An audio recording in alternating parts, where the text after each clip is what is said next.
Hello everyone, আসসালামু আলাইকুম। সবাই কেমন আছেন? আশা করি সবাই ভালো আছেন।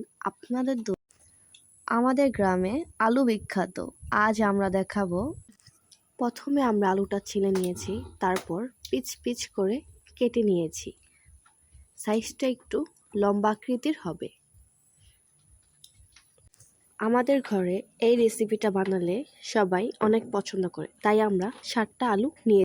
আপনাদের ইচ্ছা মতো আপনারা আলু নিতে পারেন, কমও নিতে পারেন, বেশিও নিতে পারেন।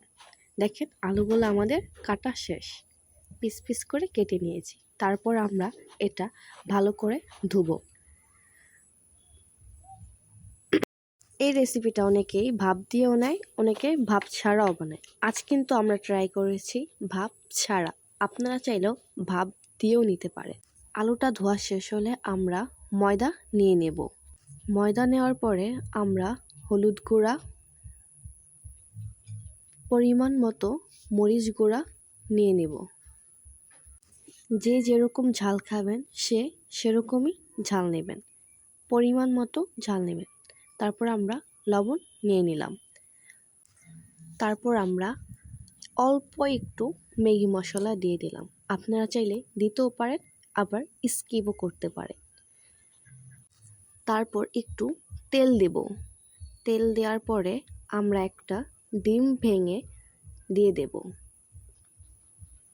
কুসুমটা আপনারা স্কিপ করতেও পারেন, না করতে পারেন, পুরো ডিমটাও দিতে পারেন।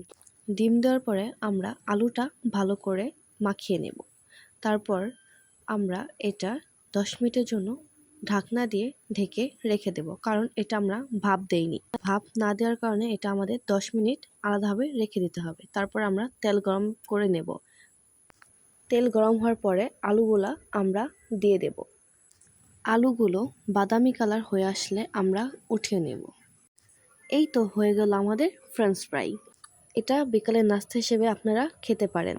সবাই আমাদের ফেসবুক পেজটি ফলো করে দিবেন এবং ইউটিউব চ্যানেলটি সাবস্ক্রাইব করে দিবেন। ক্যাপশনে ফেসবুক এবং ইউটিউবের লিঙ্ক দেওয়া থাকবে। সবাই ভালো থাকবেন, সুস্থ থাকবেন। আসসালামু আলাইকুম, আল্লাহ হাফেজ।